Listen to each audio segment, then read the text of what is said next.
श्री कृष्ण बेटा, good afternoon.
ત્રીજું chapter પરમાણુ અને અણુ રિવિઝન આપણે કરતા હતા। પરમાણુય દળ વિશે ગઈકાલે આપણે બધી માહિતી મેળવી।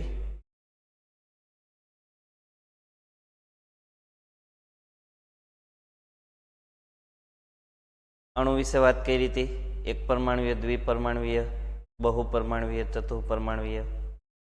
સંયોજનનું અણુ એટલે શું એની ચર્ચા કરી હતી। આયન એટલે શું તેમનું વર્ગીકરણ કરો, ત્યાં આપણે પહોંચ્યા હતા।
તો આપણે જોયું હતું ધાતુ અને અધાતુયુક્ત સંયોજનો વીજ ભારિત ઘટકોના બનેલા હોય છે. આ વીજ ભારિત ઘટકોને આયનો કહે છે. વીજભારના આધારે ધન વીજભારિત આયન અને ઋણ વીજભારિત આયન, કેટાયન અને એનાયન એવા બે પ્રકાર આપણે પાડી શકીએ, ધાતુઓ અને અધાતુઓ. પરમાણુની સંખ્યાના આધારે એક પરમાણવીય, એક જ પરમાણુને બનેલા હોય તે બહુપરમાણવીય, એવી રીતે આપણે પ્રકાર પાડી શકીએ. હવે આયનીય સંયોજનો એટલે શું? ઉદાહરણ આપો. તો પરસ્પર ધન વીજભારિત અને ઋણ વીજભારિત આયનોના આકર્ષણ બળ દ્વારા જોડાઈને બનતા સંયોજનોને આયનીય સંયોજનો કહેવાય. જેમ કે કેલ્શિયમ ઓક્સાઇડ, કોઈનાનું પ્રચલિત નામ યાદ છે તો ફટાફટ લખો કમેન્ટમાં. કેલ્શિયમ ઓક્સાઇડનું પ્રચલિત નામ શું છે? ઝડપથી લખો. કેલ્શિયમ ઓક્સાઇડ નું પ્રચલિત નામ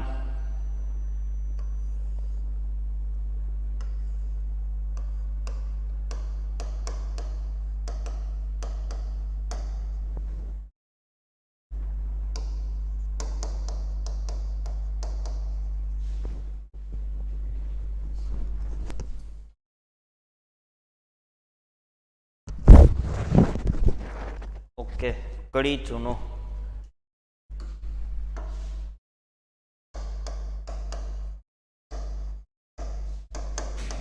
અણુસૂત્ર બનશે Ca calcium oxide, CaO calcium oxide. Magnesium sulphide,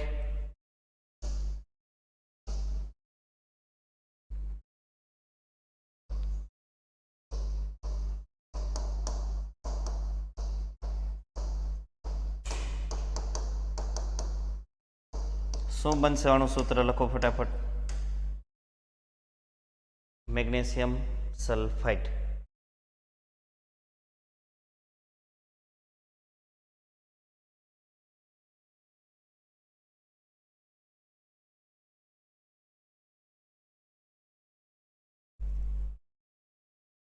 sulphide, sulphate નહીં બેટા, સલ્ફેટ હોય તો SO4 આવે. Sulphide MgS, magnesium +2, sulphur -2. Sulphide એટલે ખાલી S. સલ્ફેટ હોય તો તમે SO4 લખો, સાચું. અહીંયા સલ્ફાઇડ છે. ત્યાર પછી સોડિયમ ક્લોરાઇડ, એ તો આવડતું જોઈએ ને બધાને, NaCl. હવે તમે જો કેલ્શિયમ અને ઓક્સિજન જોડાય એમાં દળથી ગુણોત્તર કેટલો આપ્યો છે? આવો બાબરિયા સાહેબ, આપનું સ્વાગત છે લેક્ચરમાં. 5:2. એટલે 5 ગ્રામ કેલ્શિયમ હોય તો એની સાપેક્ષે ઓક્સિજન કેટલા ગ્રામ હોય? 2 ગ્રામ. આ યાદ જ રાખવું પડે, આમાં કંઈ બીજી રીત નથી સમજવાની. મેગ્નેશિયમ સલ્ફેટમાં 3 ગ્રામ મેગ્નેશિયમ હોય ત્યારે સલ્ફર કેટલા ગ્રામ? 4 ગ્રામ. અને સોડિયમ ક્લોરાઇડમાં સોડિયમ 23 ગ્રામ હોય તો ક્લોરીન કેટલો? 35.5 ગ્રામ. આ 35.5 ગ્રામ તમને ખબર છે, સરેરાશ છે. હવે કેટલાક આયનોના નામ અને સંજ્ઞાઓ તમને લોકોને આવડે જ છે? આવડે છે ને? જોરથી આ પાડો, કંઈ સંભળાતું નથી.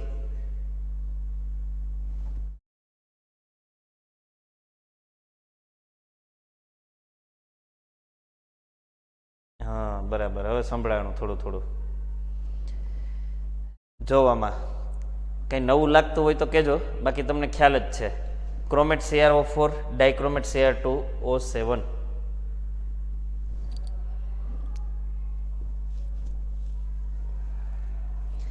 Cr2O7 ની વેલેન્સી તમે જો -2 છે. 10th માં આપણે એક સંયોજન આવશે, પોટેશિયમ ડાયક્રોમેટ. શું બોલ્યો હું? Potassium dichromate.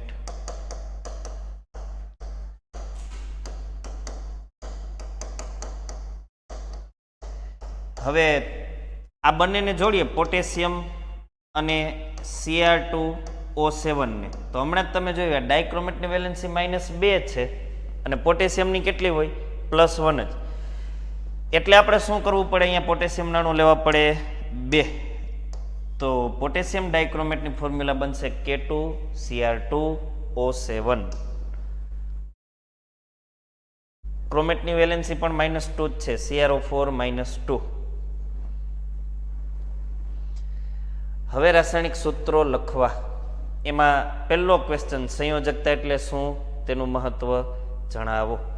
બધાને ખબર છે, આખા જૂનાગઢને હવે ખબર છે સંયોજકતા એટલે શું. અને જો ખબર ના હોય તો લખી લેજો, ક્યાંક સમજવામાં કચાશ રાખો. મહેનત શબ્દ નથી વાપરતો, માત્ર અહીંયા ધ્યાન આપીને સમજાવવું ને તોય હવે ખબર હોય સંયોજકતા એટલે શું. કોઈ પણ તત્વની અન્ય તત્વ સાથે સંયોજાવાની ક્ષમતા, એને સંયોજકતા કહેવાય. હવે સંયોજાવાની ક્ષમતા એટલે શું? કોઈ તત્વ બીજા તત્વ સાથે કઈ રીતે સંયોજાય, કયું કારણ છે જેને લઈને તત્વ બીજા તત્વ સાથે જોડાય છે, સંયોજાય છે? તો કે તત્વોને અષ્ટક રચના પ્રાપ્ત કરવી હોય છે. અષ્ટક રચના પ્રાપ્ત કરવા માટે તત્વો એકબીજા સાથે જોડાય છે અને એની આ જોડાવાની સંયોજાવાની ક્ષમતા, એને આપણે શું નામ આપ્યું? હા, ઇલેક્ટ્રોનની આપલે ભાગીદારી. બરાબર છે. કા ભાગીદારીથી કા આપલેથી બંધ બને. ભાગીદારીથી બંધ બને કયો બંધ કહેવાય?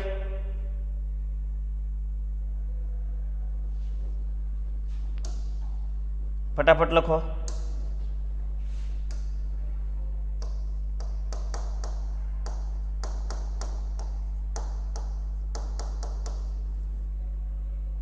સહસંયોજક બંધ. અને ધાતુ અધાતુ વચ્ચે ઇલેક્ટ્રોનની આપલેથી કયો બંધ બને?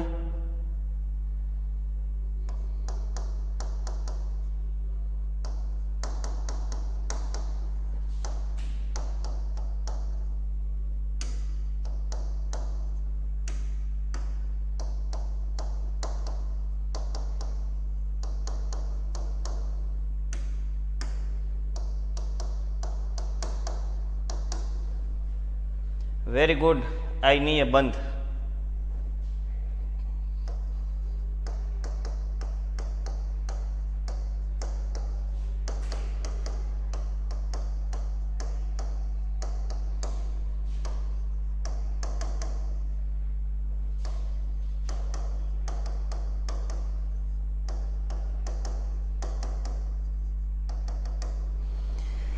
કોઈ પણ પરમાણુ કે તત્વ પોતાની બાહ્યતમ કક્ષા, સૌથી બહારની કક્ષા, જેને આપણે નામ આપ્યું હતું સંયોજકતા કક્ષા, આયનીય બોન્ડ. જો બેટા, આયનીય બોન્ડ ન લખાય. બોન્ડ લખવું હોય ને તો આયોનિક બોન્ડ લખાય. બરાબર? એટલે પ્રોપર ઇંગ્લિશ લખવાનું. આપણે દેશી જેમ્સ બોન્ડ નથી બનવાનું. અષ્ટક રચના પ્રાપ્ત કરવા માટે ઇલેક્ટ્રોનની આપલેથી સંયોજન બનાવે છે. બુકમાં શું કીધું તમને? સંયોજકતા એટલે શું? કોઈ તત્વની બીજા તત્વ સાથે સંયોજાવાની સાપેક્ષ શક્તિ અથવા ક્ષમતા, એને કહેવાય એની સંયોજકતા. એ સંયોજકતા નક્કી કઈ રીતે થાય? તો કે કોઈ તત્વ કેટલા ઇલેક્ટ્રોન આપી શકે એમ છે અથવા કેટલા મેળવી શકે એમ છે, એના આધારે સંયોજકતા નક્કી થાય. એનું મહત્વ, મહત્વ એટલે ઉપયોગ. કેનો ઉપયોગ? સંયોજકતાનો. શું કીધું? કોઈ એક તત્વના પરમાણુઓ અન્ય તત્વના પરમાણુઓ સાથે સંયોજાઈને કેવી રીતે સંયોજન બનાવે છે તે સંયોજકતાના આધારે નક્કી કરી શકાય છે. સોડિયમની વેલેન્સી પ્લસ હોય તો સોડિયમ કેની સાથે જોડાઈ શકે? તો કે -1 વેલેન્સી વાળા સાથે. આ તમને ખબર જ છે. આપણે આગળ જોઈએ થોડું. રાસાયણિક સૂત્ર એટલે શું અને રાસાયણિક સૂત્રો લખતી વખતે કયા નિયમોનું પાલન કરવું જોઈએ, બધું મેં તમને કહી દીધું છે ગયો ને પહેલાના લેક્ચરમાં. કોઈ પણ સંયોજનના બંધારણના સાંકેતિક નિરૂપણને રાસાયણિક સૂત્ર કહેવાય. હવે જો 10મા ધોરણમાં આપણે એક વાત આવશે રાસાયણિક પ્રક્રિયાની, સમજજો ધ્યાનથી.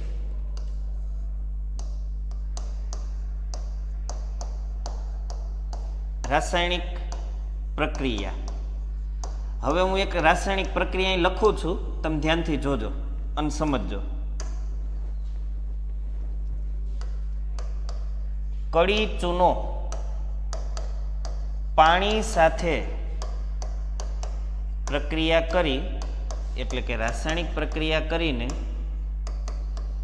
રાસાયણિક પ્રક્રિયા શબ્દ આવે ને એટલે સમજી જ લેવાનું, ત્યાં ઇલેક્ટ્રોનની આપલે થઈ જ હોય. ઇલેક્ટ્રોનની આપલે ન થાય તો રસાયણ શબ્દ ન આવે. આખું કેમિસ્ટ્રી એના ઉપર ઊભું છે ભાઈ. તમે એની હારે ઉપતા શીખી જાઓ વહેલી તકે, નહીતર 10th પ્રોબ્લેમ થશે.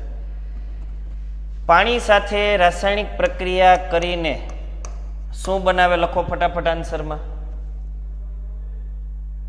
ઝડપથી લખો. કડી ચૂનો પાણી સાથે રાસાયણિક પ્રક્રિયા કરીને શું બનાવે?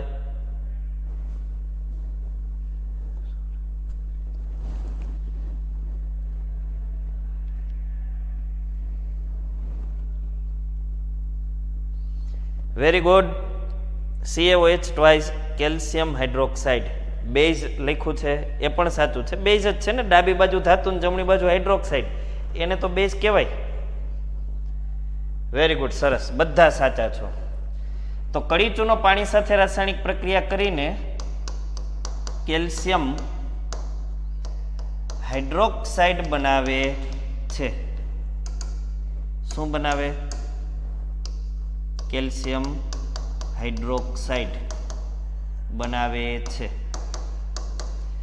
હજી થોડુંક લખું, સમજજો. આ પ્રક્રિયા દરમિયાન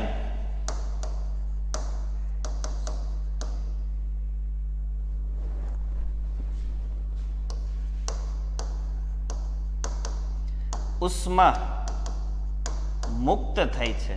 બેટા, કેમિસ્ટ્રીમાં કેટલીક પ્રક્રિયાઓ એવી હોય કે એ પ્રક્રિયા થાય ને ત્યારે આપણને ઉષ્મા મળે, અને કેટલીક પ્રક્રિયા એવી હોય કે એ પ્રક્રિયા કરવા માટે ઉષ્મા આપવી પડે. હવે સમજો ધ્યાનથી મારી વાત, થોડુંક નવું છે તમારા માટે, પણ બહુ સરળ છે, ટેન્શન ન રાખતા કાંઈ.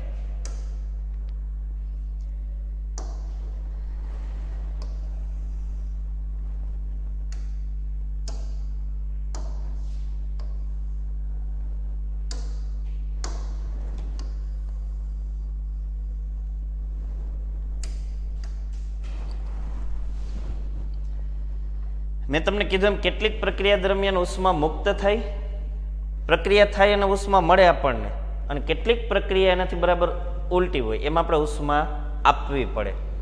તો હવે તમે જોજો, ઉષ્માના આધારે આપણે રાસાયણિક પ્રક્રિયાની થોડીક ચર્ચા કરીએ. બે પ્રકારે ચર્ચા થઈ શકે. એક તો મેં તમને હમણાં કીધું એમ કેટલીક પ્રક્રિયા દરમિયાન ઉષ્મા મુક્ત થાય, છૂટી પડે, અને કેટલીક એવી પ્રક્રિયાઓ છે જે પ્રક્રિયા દરમિયાન પ્રક્રિયા કરવા માટે આપણે ઉષ્મા આપવી પડે છે. તો હવે સાંભળજો ધ્યાનથી, જે રાસાયણિક પ્રક્રિયા દરમિયાન ઉષ્મા મુક્ત થાય છે એવી રાસાયણિક પ્રક્રિયાને કહેવામાં આવે છે, ખબર છે તમને શું કહેવામાં આવે? નથી ખબર ને? તો હું કહી દઉં. જો મુક્ત થાય, ઉષ્મા મળે આપણને એવી રાસાયણિક પ્રક્રિયાને કહેવાય ઉષ્મા ક્ષેપક પ્રક્રિયા. અને જે રાસાયણિક પ્રક્રિયા દરમિયાન ઉષ્મા આપવી પડે એને કેવી પ્રક્રિયા કહેવાય? એને કહેવાય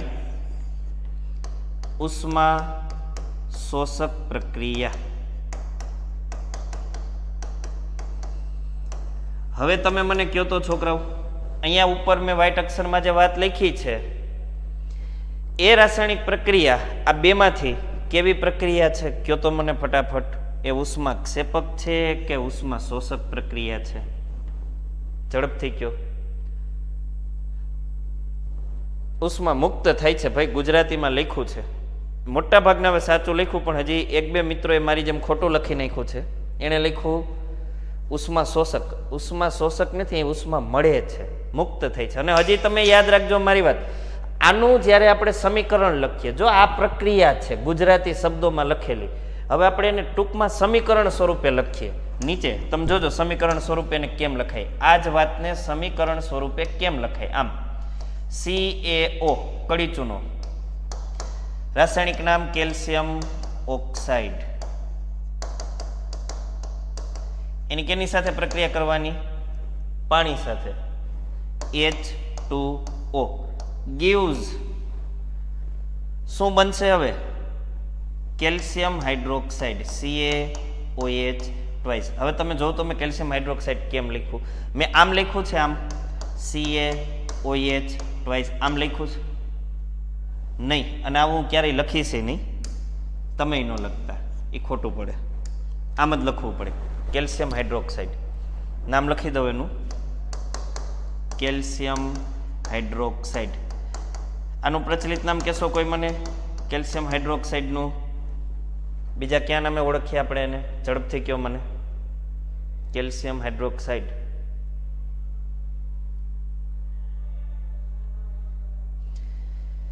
કેલ્શિયમ હાઇડ્રોક્સાઇડને બીજા કયા નામથી ઓળખવામાં આવે છે?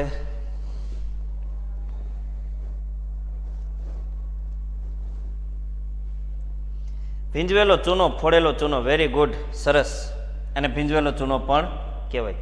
પણ બેટા પ્રક્રિયા હજી પૂરી નથી થઈ, અધૂરી છે. વિચારો તો, આપણી આજની ચર્ચા ઉપરથી વિચારો તો અહીંયા શું ઘટે છે? કઈ વાતનો અહીંયા ઉલ્લેખ નથી થયો? કંઈક એવું છૂટી જાય છે કે જે વાતનો અહીંયા ઉલ્લેખ નથી થયો. કઈ વાતનો ઉલ્લેખ નથી થયો આ રાસાયણિક સમીકરણમાં? કયો તો તમે મને. ઉષ્માનો. Very good. ઉષ્માનો ઉલ્લેખ અહીંયા થયો નથી. હવે એ ઉલ્લેખ કઈ રીતે કરવાનો જોજો તમે બહુ ધ્યાનથી. ગરમા ગરમ ઉષ્માનો ઉલ્લેખ આ રીતે કરવાનો, અહીંયા પ્લસ કરીને લખી દેવાનું ઉષ્મા, ભૂલ્યા વગર. જો આવું ના કરો સમીકરણમાં તો એ સમીકરણ સાચું કહેવાય પણ અધૂરું સાચું કહેવાય, અને અધૂરું સાચું એટલે એ ખોટું જ ગણાય. તો ઉષ્મા તમારે ભૂલ્યા વગર ત્યાં લખવું પડે. આ ઉષ્માક્ષેપક પ્રક્રિયા છે. હજી એક ઉષ્માક્ષેપક પ્રક્રિયા લઈએ, મૂંઝાવમાં તમે. આપણે કોલસો શા માટે સળગાવીએ ભાઈ? લાલ કલરનો પ્રકાશ મળે એટલે સળગાવીએ કે ધુવાડાના ગોટે ગોટા મળે એટલે સળગાવીએ? નહીં નહીં, કોલસો આપણે સળગાવીએ બીકોઝ આપણે એનર્જી જોઈએ, ઉર્જા જોઈએ. કઈ ઉર્જા? ઉષ્મા ઉર્જા. તો એનો મતલબ એવો થયો કે જો કોલસો સળગાવવાથી ઉષ્મા ઉર્જા મળતી હોય, ઉષ્મા છૂટી પડતી હોય, તો કોલસાનું દહન કેવી પ્રક્રિયા થશે? ઉષ્મા ક્ષેપક. અને બહુ સરળ છે એનું સમીકરણ. કોલસાનું દહન,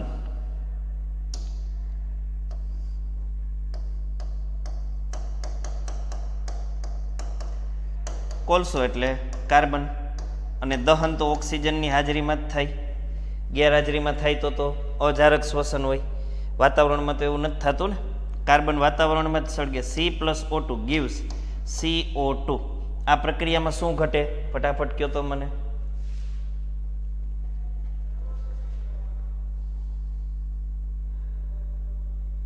ઉષ્મા ઘટે. તો લખી નાખીએ આપણે પ્લસ ઉષ્મા. આ ઉષ્મા ક્ષેપક પ્રક્રિયા છે કે જે પ્રક્રિયા દરમિયાન આપણને ઉષ્મા મળે. હજી એક વાત તમને કહું, બાબરિયા સાહેબે તમને બાયોલોજી ભણાવ્યું ને આજે? સાહેબ કોષની વાત કરતા હતા. હજી તમે પહોંચ્યા નથી ત્યાં સુધી, પણ પહોંચશો. કોષરસમાં વિવિધ કોષીય અંગિકાઓ હોય, અને એમાં એક અંગિકા બહુ અગત્યની છે. હે છોકરાઓ, એવું ઘર હોય કે એમાં રસોડું ના હોય? હા, કદાચ રસોડું ન હોય પણ રસોડા જેવું કામ કરતું એક વિસ્તાર, એક જગ્યા હોય જ, જેમાં વગર હાલે નહીં. એ અંગિકાનું નામ છે કણાભ સૂત્ર. હા, જો બધાને ખબર છે. વાહ, બહુ સરસ. આ કણાભ સૂત્રમાં શું થાય? તો કે સાહેબ કણાભ સૂત્રમાં ખોરાકના કણનું, ખોરાકનો કણ એટલે ખબર ને છોકરાઓ? એવું નહીં કે તમે ચાવ્યો એ ચાવેલા નાના નાના કણો. તો એ ચાવેલા કણો તો વનસ્પતિ પાસેથી મળેલા કાર્બોદિત હતા. જટિલ જટિલ ખોરાક કેને કહેવાય? કાર્બોદિતને. એ તો સમાનાર્થી શબ્દ થયો. જટિલ એટલે એવો ખોરાક કે જેમાંથી ઉર્જા મુક્ત થઈ શકે એમ નથી. તો સાહેબ ઉર્જા મુક્ત કરવા માટે કરવું શું પડે? તો આ જટિલ ખોરાકને તમારે સરળમાં ફેરવવો પડે. અને જટિલ ખોરાકને સરળમાં ફેરવવો એનો મતલબ કાર્બોદિતનું રૂપાંતર તમારે ગ્લુકોઝમાં કરવું. હવે આ કાર્બોદિતનું ગ્લુકોઝમાં રૂપાંતર આપણા શરીરમાં કઈ જગ્યાએ થાય? જોજો તો તમે ધ્યાનથી. કાર્બોદિત એટલે જટિલ સ્વરૂપનો ખોરાક અને ગ્લુકોઝ એટલે સરળ સ્વરૂપનો ખોરાક. તો આ ગ્લુકોઝમાં રૂપાંતર કઈ જગ્યાએ થાય? કયો તો તમે મને ફટાફટ. કાર્બોદિતનું ગ્લુકોઝમાં રૂપાંતર કઈ જગ્યાએ થાય? ઝડપથી.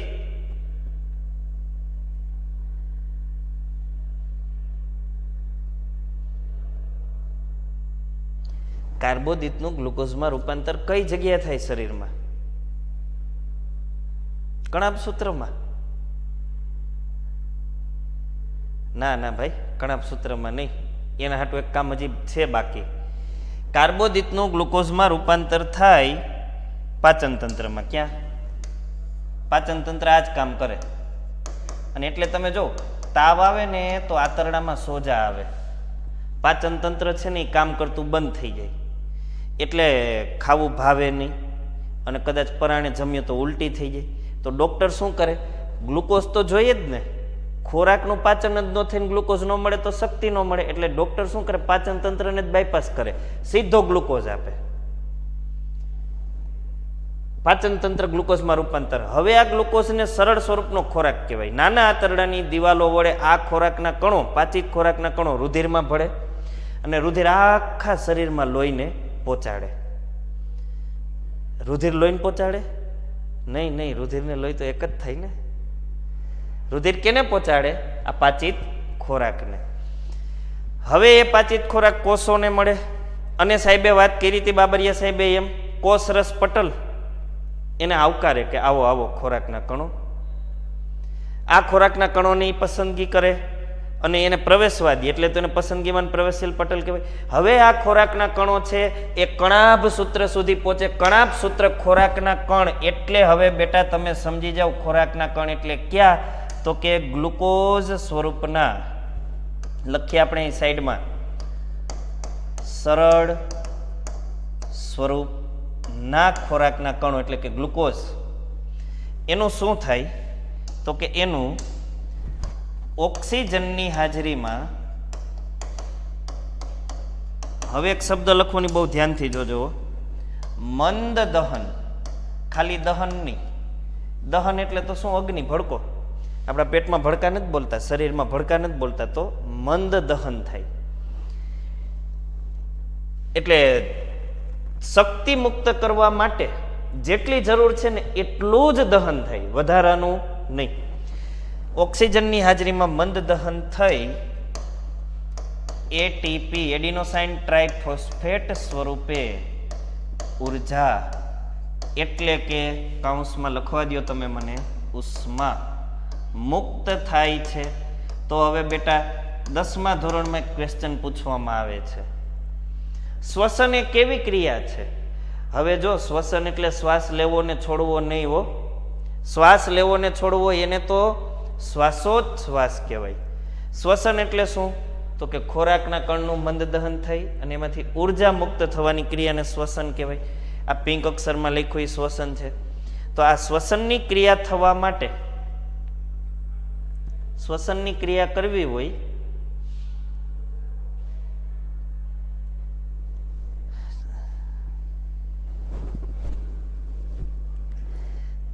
ચાલો, આ શ્વસનની ક્રિયા એ કેવી ક્રિયા છે? કયો તો મને, આ ક્વેશ્ચનનો આન્સર આપો.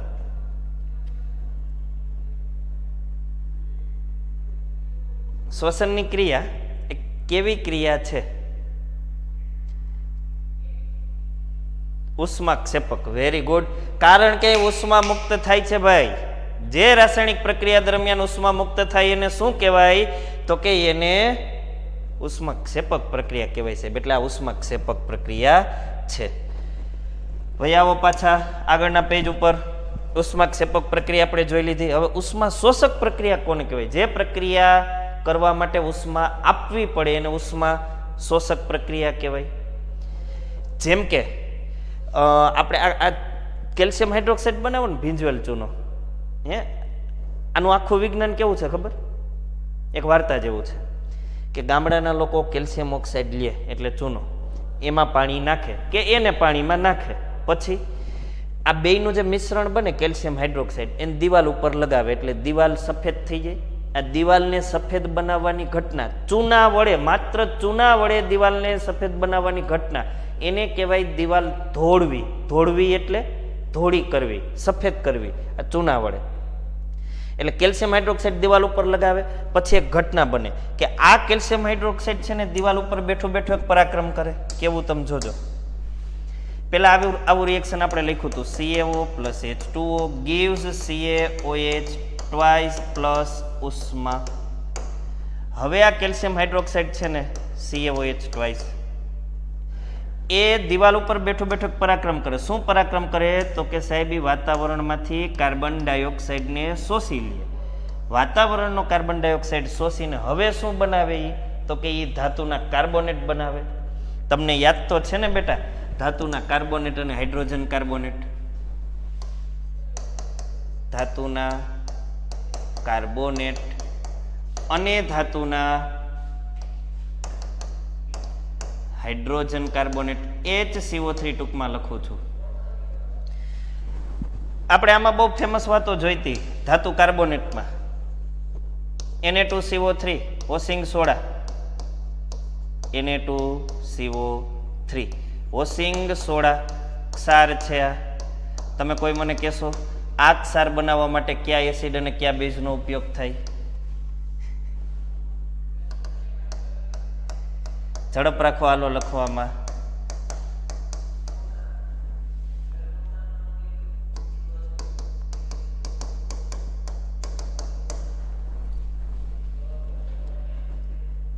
Na2CO3 સોડિયમ કાર્બોનેટ બનાવવા માટે, આ ક્ષાર બનાવવા માટે કયા એસિડ અને કયા બેઝનો ઉપયોગ થાય?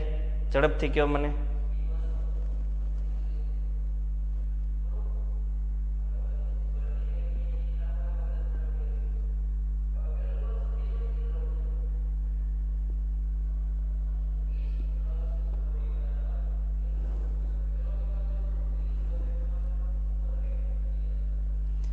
વેરી ગુડ, ખૂબ સાચી વાત કરી.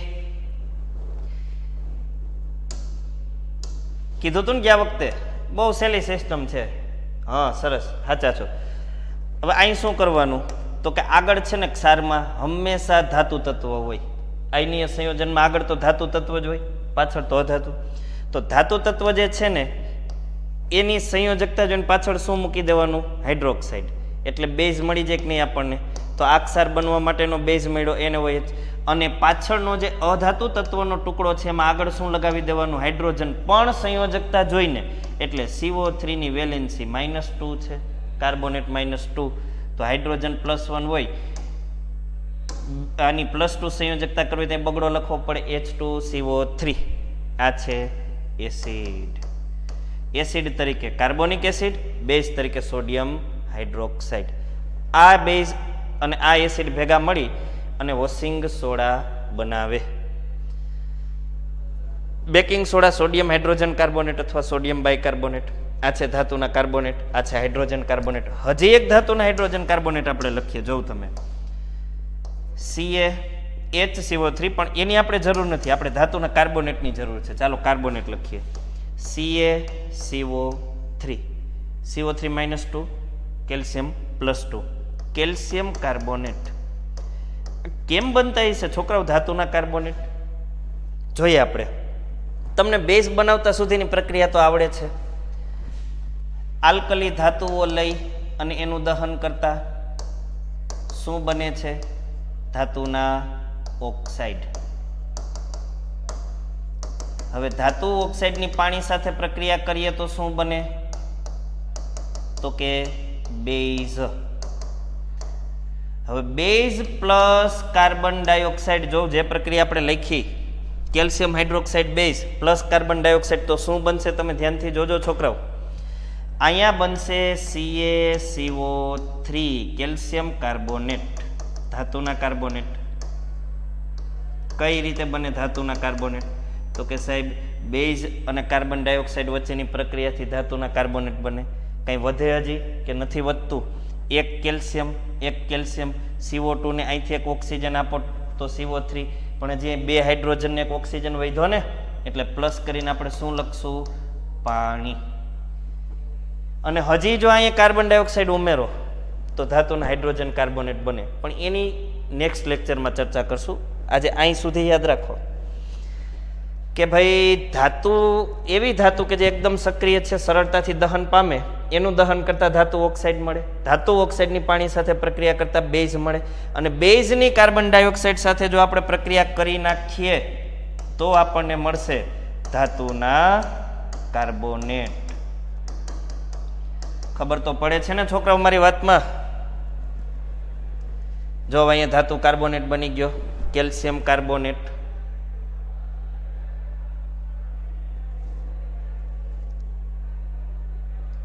કેમ ભાઈ હોમવર્ક ગેવરિયા જીલ, તારે શું ઉતાવળ છે? તારે બહાર જવું છે ક્યાંય?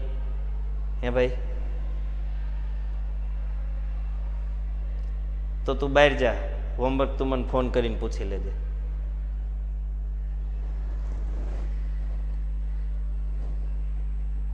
તો છોકરાઓ હવે તમે મારી વાત સાંભળો. અહીંયા કેલ્શિયમ કાર્બોનેટ બને છે, તો કે હા સાહેબ બને તો છે. એ કેલ્શિયમ કાર્બોનેટને આપણે નવા પેજ ઉપર લઈ લઈએ, કારણ કે હજી એમાં કંઈક થોડુંક આપણે સમજવું છે, શીખવું છે. આ કેલ્શિયમ કાર્બોનેટને ચૂનાનો પથ્થર પણ કહેવાય. હવે આપણે શું કરીએ તો કે આ કેલ્શિયમ કાર્બોનેટને ઉષ્મા આપીએ. જો ઉષ્મા છૂટી પડતી હોય તો પાછળ પ્લસ કરીને દર્શાવાય, તમને ખબર છે. પણ ઉષ્મા આપવી પડતી હોય ને છોકરાઓ, ત્યારે એને આ રીતે દર્શાવાય. આ રીતે. આ ઉષ્માનો સિમ્બોલ છે. કેનો સિમ્બોલ છે? ઉષ્માનો. ત્રિકોણ ડેલ્ટા. ગરમી આપો છો તમે. ગરમી આપવાથી શું થાય તો કે ગરમી આપવાથી આ બે છૂટા પડે. ગરમી આપવાથી સંયોજનમાંથી બે ટુકડા છૂટા પડશે. એક ટુકડો CaO, બીજો ટુકડો CO2. કેલ્શિયમ ઓક્સાઇડથી પ્રક્રિયા શરૂ કરી હતી. પ્રક્રિયક તરીકે કેલ્શિયમ ઓક્સાઇડને લઈને પ્રક્રિયા શરૂ કરી હતી. નિપજ તરીકે કેલ્શિયમ ઓક્સાઇડ મળી ગયો. પ્રક્રિયકમાં ક્યાંક કાર્બન ડાયોક્સાઇડ આપણે લીધો હતો, એ અત્યારે નિપજ તરીકે મળે છે તમને. જો અહીં કાર્બન ડાયોક્સાઇડ પ્રક્રિયક તરીકે હતો, અહીં કેલ્શિયમ ઓક્સાઇડ પ્રક્રિયક તરીકે હતો. આ બંને પ્રક્રિયકો હવે તમને નિપજ સ્વરૂપે છૂટા પડીને મળે છે. અહીંયા પ્રક્રિયા પૂર્ણ થાય છે. પણ આ પ્રક્રિયા કરવા માટે આપણે શું કરવું પડ્યું તો કે ઉષ્મા આપવી પડી. જે રાસાયણિક પ્રક્રિયા કરવા માટે ઉષ્મા આપવી પડે ને એને કહેવાય કેમિસ્ટ્રીમાં ઉષ્મા શોષક પ્રક્રિયા. ખબર પડી છોકરાઓ તમને? પ્રક્રિયાના આજ આપણે નવા બે પ્રકાર જોયા, ઉષ્મા ક્ષેપક પ્રક્રિયા અને ઉષ્મા શોષક પ્રક્રિયા. હું ધીમે ધીમે સ્લાઇડ બદલાવું, તમે જરીક મગજમાં રિવાઇઝ કરતા જાજો. ક્યાંય નાનો મોટો કોઈ પણ ક્વેશ્ચન ડાઉટ આવે તો મને પૂછજો તમે. આ ઉષ્મા શોષક પ્રક્રિયાનું આપણે ઉદાહરણ લખ્યું. અહીંયા આપણે ધાતુ કાર્બોનેટ, ધાતુ હાઇડ્રોજન કાર્બોનેટનું રિવિઝન કર્યું, કેમ કે આગળ પણ આપણે ભણ્યા હતા. ધાતુનું દહન કરતા ધાતુ ઓક્સાઇડ બને, એની પાણી સાથે પ્રક્રિયા કરીએ તો બેઝ બને, અને બેઝની કાર્બન ડાયોક્સાઇડ સાથે પ્રક્રિયા કરીએ તો ધાતુ કાર્બોનેટ બને. અહીંયા આપણે ઉપર ઉષ્મા ક્ષેપક પ્રક્રિયા અને નીચે ઉષ્મા શોષક પ્રક્રિયા ભણવી હતી, એટલે એનું મથાળું બાંધ્યું કે કેલ્શિયમ ઓક્સાઇડને પાણી સાથે પ્રક્રિયા કરાવીએ તો કેલ્શિયમ હાઇડ્રોક્સાઇડ બંને ઉષ્મા છૂટી પડે, એટલે આ ઉષ્મા ક્ષેપક પ્રક્રિયા. પછી આ કેલ્શિયમ હાઇડ્રોક્સાઇડ કાર્બન ડાયોક્સાઇડનું શોષણ કરી કેલ્શિયમ કાર્બોનેટ બનાવે, અને જો કેલ્શિયમ કાર્બોનેટને ગરમી આપીએ, ઉષ્મા આપીએ, તો એમાંથી કેલ્શિયમ ઓક્સાઇડ અને કાર્બન ડાયોક્સાઇડ ફરીથી છૂટા પડી જાય, મતલબ કે એ બનશે ઉષ્મા શોષક પ્રક્રિયા. તો પ્રક્રિયાના આપણે ઉષ્માના આધારે બે પ્રકાર પાડ્યા, ઉષ્મા ક્ષેપક અને ઉષ્મા શોષક પ્રક્રિયા. ચાલો ફરીથી આપણે ટેક્સ્ટ બુક ઉપર જતા રહીએ. રાસાયણિક સૂત્ર એટલે શું? રાસાયણિક સૂત્ર લખતી વખતે કયા નિયમોનું પાલન કરવું જોઈએ ખબર જ છે તમને, છતાંય જો આપણે એક વખત રિવાઇઝ કરી લઈએ. કોઈ પણ સંયોજનના બંધારણને સાંકેતિક રૂપે દર્શાવવું હોય, બંધારણના સાંકેતિક નિરૂપણને શું કહેવાય? રાસાયણિક સૂત્ર. હવે સાંકેતિક નિરૂપણ કરવું હોય તો શું કરવું સાહેબ? છોકરાઓ મેં આટલું મોટું ગુજરાતીમાં લખ્યું, સાંકેતિક નિરૂપણ કરવું હોય તો મારે શું કરવું પડે? તો કે સાહેબ તો તત્વોની સંજ્ઞાઓ બનાવવી પડે. કેમ બનાવી? ગયા લેક્ચરમાં શીખાને, પહેલો ને બીજો અક્ષર, ક્યારેક માત્ર પહેલો. પછી એ સંજ્ઞાઓને સંયોજકતા જોઈને ભેગી કરી દેવાની. કેલ્શિયમને ઓક્સિજનને ભેગા કર્યા, હાઇડ્રોજનને ઓક્સિજનને, અને પછી આને બેને પાછા ભેગા કરીએ તો શું મળે એ લખવાનું. આવી રીતે આપણે સાંકેતિક નિરૂપણ કરી શકીએ. સાંકેતિક નિરૂપણને સમીકરણ કહેવાય, રિએક્શન કહેવાય. રાસાયણિક પ્રક્રિયાના સાંકેતિક નિરૂપણને શું કહેવાય છોકરાઓ? રાસાયણિક સમીકરણ, અથવા એને કહેવાય કેમિકલ રિએક્શન. રિએક્શન અથવા પ્રક્રિયા.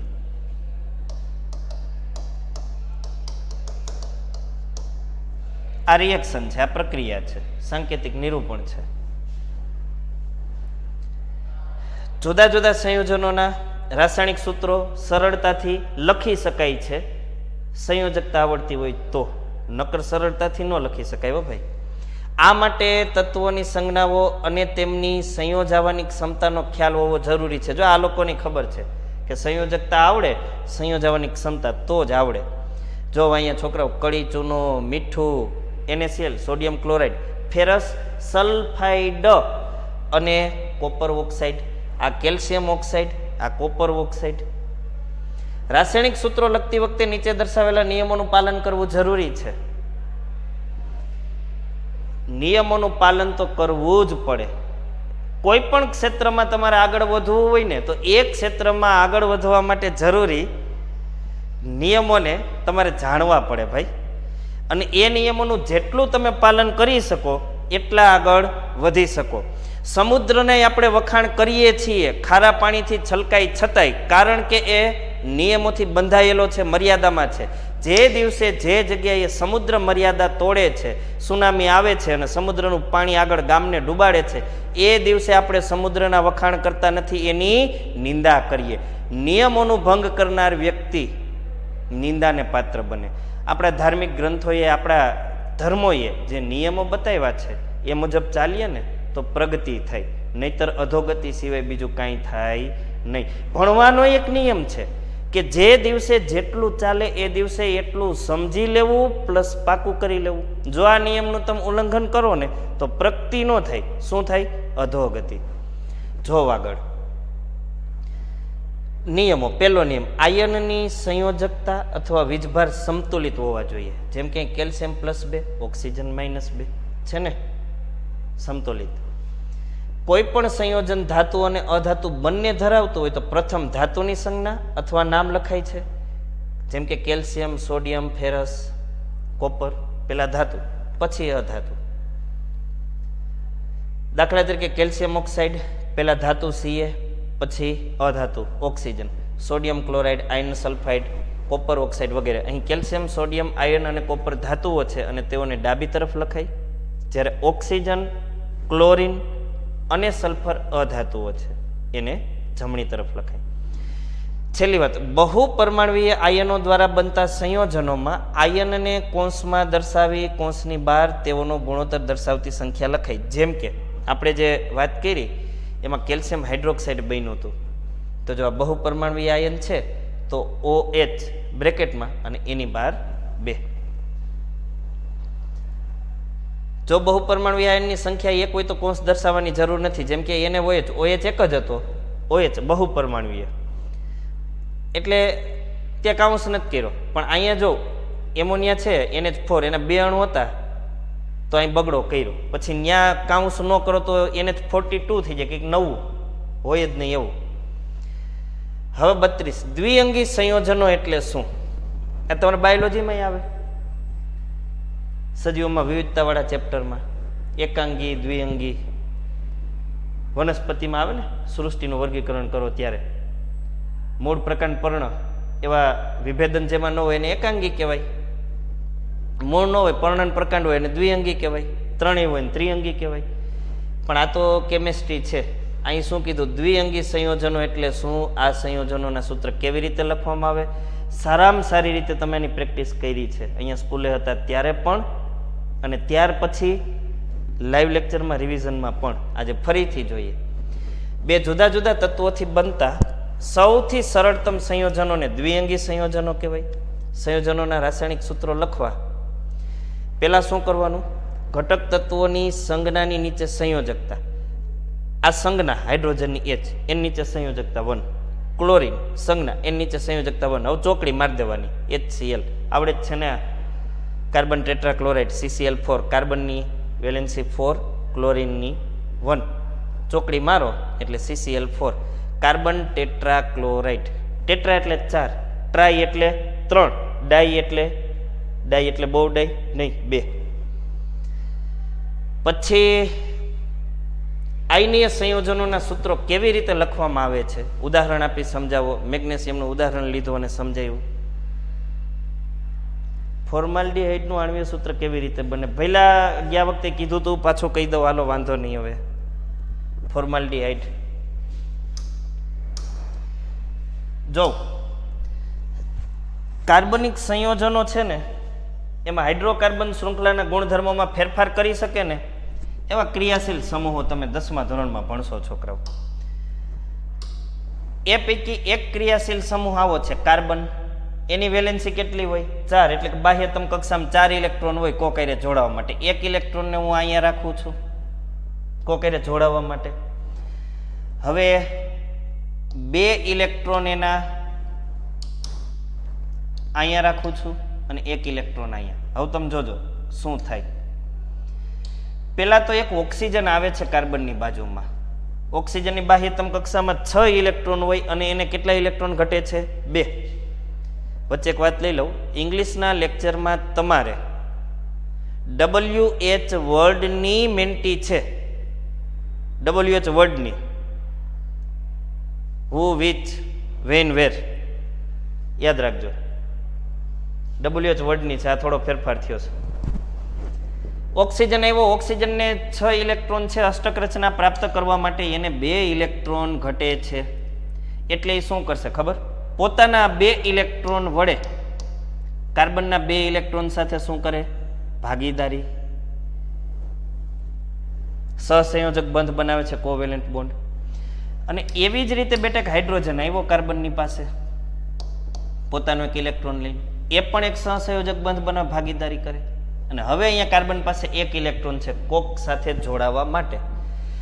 હવે માનો કે આ જે બંધારણ છે, આ બંધારણીય સૂત્ર છે, એને મારે આણ્વીય સૂત્ર સ્વરૂપે લખવું. તો આણ્વીય સૂત્રમાં માત્ર એના અણુ એટલે કે પરમાણુઓની સંખ્યા હોય તો એને આમ લખાય CHO.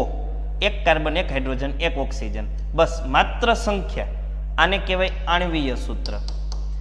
પણ અણુઓ કઈ રીતે જોડાયેલા છે એ દર્શાવતી ગોઠવણી એને કહેવાય બંધારણીય સૂત્ર. આ છે બંધારણીય સૂત્ર. આ 1 ઇલેક્ટ્રોન વડે આ CHO કોક સાથે જોડાય. આ CHO ને કેમિસ્ટ્રીમાં નામ આપવામાં આવ્યું આલ્ડીહાઇડ.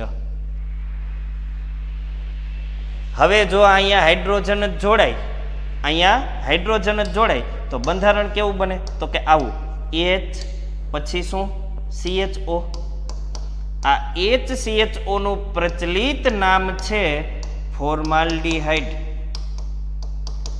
પણ આપણે 10મા ધોરણમાં શીખશું કે આનું IUPAC નામ જો આપણે કેવું હોય, IUPAC સંસ્થાએ નક્કી કર્યું એ મુજબનું નામ, તો આપણે લખવું પડે મિથેનાલ. શું લખવું પડે? મિથેનાલ. હવે ખબર પડી છોકરાઓ તમને કે હજી કંઈ ક્વેશ્ચન છે?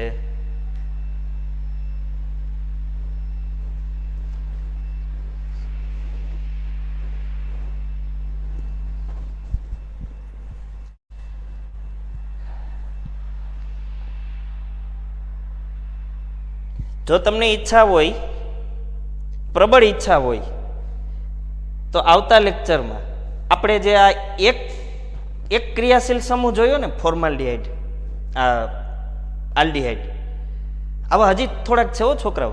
જો તમને ઈચ્છા હોય તો તમે મને યાદ કરાવજો આવતા લેક્ચરમાં.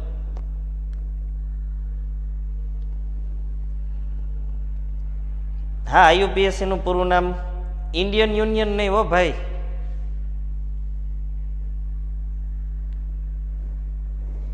ઇન્ટરનેશનલ યુનિયન હોય દીકરા.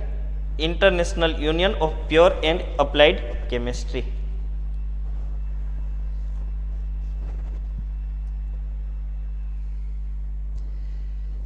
તો છોકરાઓ આજે આપણે શું જોયું? તો કે આમાંથી જે જોવાનું હતું એ તો સાહેબ આવડતું હતું જ, એટલે થોડુંક બીજું વધારાની માહિતી તરીકે જોયું. કાંઈ વાંધો નહીં. આ દ્વિઅંગી સંયોજનો ખાસ ક્લિયર રાખજો તમે. એટલે આજના હોમવર્કમાં છે ને છોકરાઓ તમારે 32મો, 33મો અને 34મો ક્વેશ્ચન, બસ આટલા જ. 32, 33 અને 34 એ બે વખત લખીને કમ્પ્લીટ કરવાના છે. ડિજિટલ બુકમાંથી ક્વેશ્ચન નંબર 32, 33 અને 34 વિશેષ સારી રીતે સમજાઈ જાય અને યાદ રહી જાય એટલા માટે આપણે કેટલી વખત લખશું? એક વખત નહીં પણ 2 વખત હોમવર્કમાં સારા અક્ષરે વ્યવસ્થિત લખી અને કમ્પ્લીટ કરશું. સારું, તો આજે અહીં સુધી આપણે રાખશું. દરેક વિદ્યાર્થી મિત્રોને બાય, જય શ્રી કૃષ્ણ, જય હિન્દ.